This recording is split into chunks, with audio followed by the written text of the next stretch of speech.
네, 4월 17일 한국불교미술사 세 번째 시간입니다. 여러분들에게 어떻게 이게 시각 자료를 보여줄까 지금 계속 고민을 하고 있는 다음 시간에는 한번 좀 봐서 슬라이드 쇼로 고려불화, 고려 아미타 팔대보살도, 내영도, 고려지장보살도, 고려지장보살도 가운데 특수하게 하나는 덕천미술관 소장의 고려지장시황도는 그 이후에 조선 홍천 수타사에 있는 그 지장도와 동일한 시점을 보여주는 특수한 경우도 있습니다. 아니할 말로 그 두 개만 가지고 비교 논문을 써도 학위 논문을 쓸 수 있을 만큼 많은 존상이 나오고 구도도 특수한 게 있죠. 근데 고려불화 화면을 가장 눈에 띄게 하는 것도 또 하나의 요소가 색이죠. 색깔.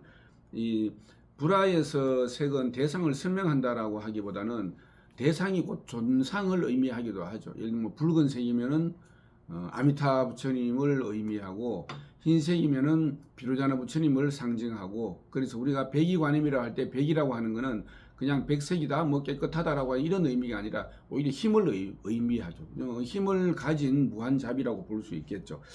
이럴 때 색이 가지는 의미가 중요한데, 우리가 고려불화의 색깔을 청자의 맑은 빛이 이렇게 쭉 이야기도 하고 있지만은, 실제로 고려불화에서도 특히 1286년 아미타불 그 통견차기에 드러난 주름선들 또는 금선들, 그 다음에 붉은색을 주조색으로 하면서 이 녹색, 그죠? 그래서 이 적색과 녹색이 대비되고 조화되면서 보여주는 어떤 역동성, 그러니까 존상의 모습은 굉장히 차분하고 명상적인데 색감에서 또 역동성을 주고도 있는 이런 이제 그 모습들이 고려불화의 화면을 정동을 동시에 이루어지고 또 느낄 수 있게 해주는 중요한 요소라고 하겠습니다.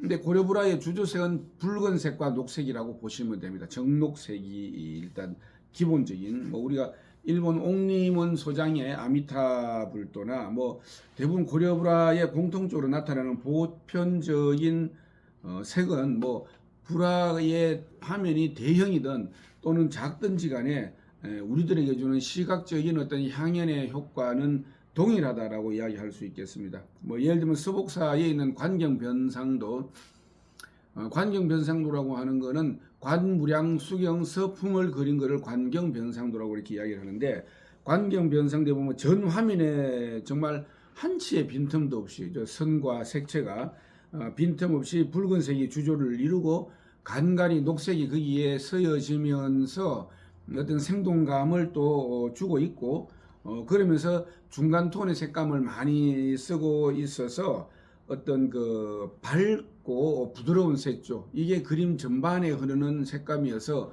우리가 고려불화를 이야기할 때에 회화적이다라는 이야기를 많이 하게 되죠. 그리고 또 고려시대 때에 융성했던 인문학적 사고라든지 또 수평적으로 그 당시 국제 정세가 그런 것들을 가능케 했던, 다음에 고려인들이 가지고 있었던 그 뛰어난 역량들, 정말 제일 좋은 것만 가지고 와서 고려화시켰던 이런 모습들이 결국 고려불화를 가능하게 했지 않았나. 그래서 화려하면서도 부드러웠고 또 호화로우면서도 고귀했고, 고려불화 색감에 밝으면서도 좀 고상한 이런 어떤 그 고려불화의 진수를 우리가 고려불화를 통해서 알 수 있죠. 여러분들이랑 직접 고려불화를 보면서 이럴 수만 있다면 얼마나 행복하겠습니까만은 다행이 아니라 아쉽게도 그러기는 어렵고. 근데 일본 그 교토 있는 지적원에 소장되어 있는 약사변상도라든지 최근에 우리나라 봉정사 대웅전 영산회상 벽화 같은 것에서도 보면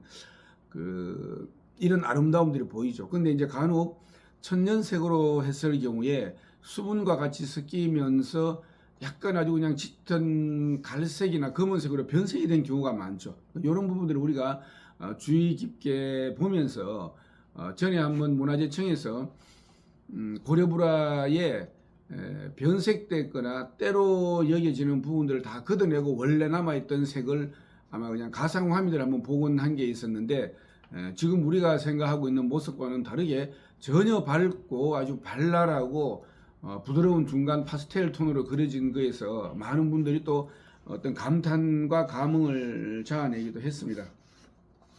그리고 이와 같은 색감과 함께 고려보라를 결정적으로 특정 짓는 것 중에 하나가 화려한 금선입니다. 그죠? 금선.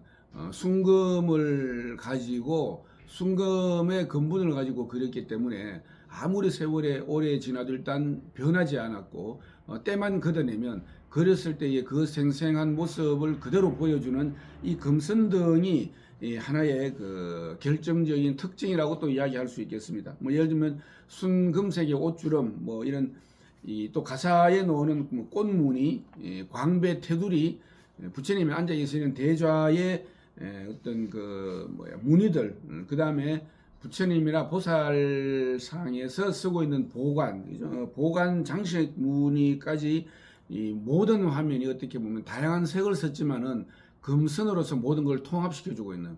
그래서 화려하지만 우리가 그냥 단지 화려한 것이 아니라 어떤 통합된, 그러면서도 또 일관성을 보여주는 이런 이제 기법을 보여주고 있죠. 우리가 황금 색깔은 잘못 쓰면은 오히려 눈에 자극적일 수가 있는데 고려보라에서는 이 황금색을 아주 호화롭고 고귀하기 이를 데 없는 그런 화면을 연출해 주고 있습니다. 이제 이런 것들이 고려 왕실 귀족적 분위기다라고 하지만 사실은 더 나아가서 본다면은 이게 우리가 그 아미타 극락 정토를 장음하고 있는 극락의 분위기를 만들어주고 있는 하나의 회화적 요소다. 이렇게 이해하는 것이 더 적절할 것 같습니다. 자, 오늘은 여기까지 하겠습니다.